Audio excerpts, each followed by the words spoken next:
Good evening and thanks for joining us. This is your latest updates of tracking the tropics, and again, a very unusual pattern for us going now. We do have two named storms currently in the tropics at this point. You're looking at now Tropical Storm Marco that just formed out there. Again, with the latest advisory at 10 p.m. The winds are sustained at 40 miles per hour, heading north-northwest now at 13 miles per hour. Currently sits 180 miles southeast of Cozumel, Mexico, and it is expected to make its way into the Gulf at least around the latter part of the weekend, moving into Monday, the new work week. And you see we've got a lot of thunderstorm activity developing around the center of this storm. I also want to point out over the last few hours we started to see a few more thunderstorms around the center of the circulation. It's kind of been interacting with land. Tropical Storm Laura formed earlier today, and over the last few hours it really hasn't strengthened much, but again it just kind of took a little break going across the Leeward Islands, now moving back into open waters and heading almost due west northwest towards Puerto Rico and towards Hispaniola. You can see moving west-northwest at 18 miles per hour. So it's still trucking along pretty quickly out there. It's because of a very large ridge sitting across the central Atlantic, which is driving and steering this system very quickly in that westward direction. Eventually it's going to start to take more of a northerly turn, but that doesn't happen until it enters the Gulf of Mexico. So here are those current tracks, and you'll see the very latest path. At one point, both storms could pass within 180 miles of each other. Again, this is what the latest forecast from the National Hurricane Center.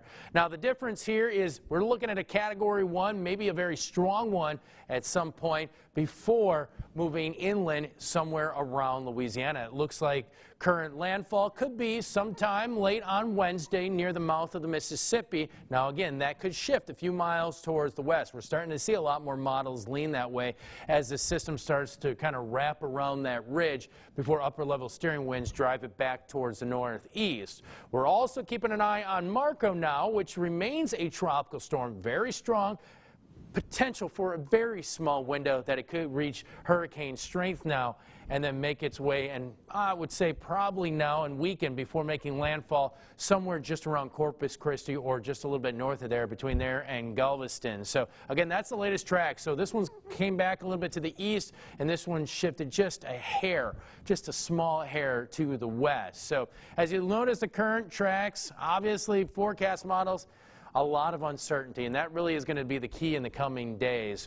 We'll start to see overall forecasts improve. Right now, a lot can happen. I'm going to watch that forecast track. You're going to see it flip-flop back and forth over the next couple days because there still is a ton of potential. It could skip a little bit east and west here before moving into the Gulf of Mexico. Marco could hover over the Yucatan a little bit where there's some mountainous terrain and weaken and take a very long time and possibly get absorbed by Laura as it makes its way in from the east. And as you notice, the current track takes it across some mountainous terrain in Hispaniola, across Puerto Rico. A lot of land interaction before getting into the Gulf of Mexico. But once it gets there, it looks like wind shear starts to die down. We get across some very warm ocean waters out there, and the environment becomes very favorable until just along the northern edge, it does become favorable for at least intensification for a short period of time. So when you look at the big picture, we know the impacts.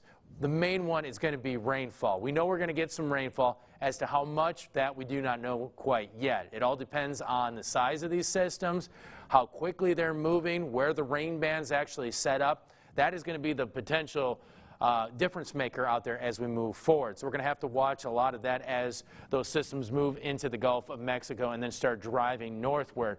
Again, we could be watching a lot of areas from southern Texas all the way to about Tampa Bay, Florida at this point to see some heavy and torrential rain. You got to remember this is tropical air, so we could easily see 1 inch to 2 inches to 3 inches of rain just per hour. If we get stuck underneath one of those feeder bands, those totals could quickly jump. And the alarming part is all that water's got to go somewhere. So we're going to have to keep an eye on both, on really all of our local streams and bayous out there. And make sure, again, because of this weekend, we're going to be seeing some sunshine out there. Clear your gutters. Take care of your backyard. Clear the ditch in front of your house. Make sure you're ready to go. And if you need to run errands, now would be the time to do so. Because as soon as we move into next week, we're talking starting out late Monday, going through possibly Thursday and Friday of next week. We could be dealing with a bunch of rain from both of these tropical systems. Now, I do want to show you the Euro model showing you somewhat of a stronger storm temporarily going into late Sunday, early Monday, and then as you see here kind of driving towards Corpus Christi with Laura strengthening a little bit as Category 1 and driving just a hair to the west of us. But you got to remember it's that northeastern quadrant where you get the heaviest rainfall, the strongest winds, and the largest storm surge. I also want to point out because of our fetch coming directly in from the southeast, yeah, it's going to be pushing that water inland. So therefore, look for our overall, I would say we're going to be seeing coastal flood advisories, but there is that potential that because of higher tides that we could see some inland flooding. Now also, I want to point out the next system, which is your American, and this one kind of absorbs Marco a little bit, a weaker storm, obviously driving a bunch of rain into portions of Texas, but notice the system, Laura, gets a little bit stronger and a little bit larger out there and deepens a little bit and drives maybe even directly up the Atchafalaya Basin, putting us probably in the worst case scenario at this point. But you got to remember, a lot can change on the intensity, the path, the track, everything in the coming days, because again, we need to see what happens as these systems make their way into the Gulf of Mexico. I do want to point out at least some better news out there. That vigorous wave off the coast of Africa not looking to form as soon as we thought. Right now, only about a 20% chance of development, but we are moving into the peak of hurricane season. So as you can see out there, it is very active with both of those storms. Two named storms now barreling their way into eventually the Gulf. So here's the story. We've just got Marco. The next one will be Nana, and then Omar, and then Paulette. But the story is make sure you download our app. Again, it has the very latest information. Don't become complacent over the weekend. Just know that we've got two storms lurking out there. They could potentially be very strong. They could provide us with a bunch of heavy rainfall. Obviously, forecasts are going to change, so be careful and cautious as to what you're watching on social media. And we're going to continue to have more updates, obviously, with every advisory, so stick with us. We'll get you through these storms.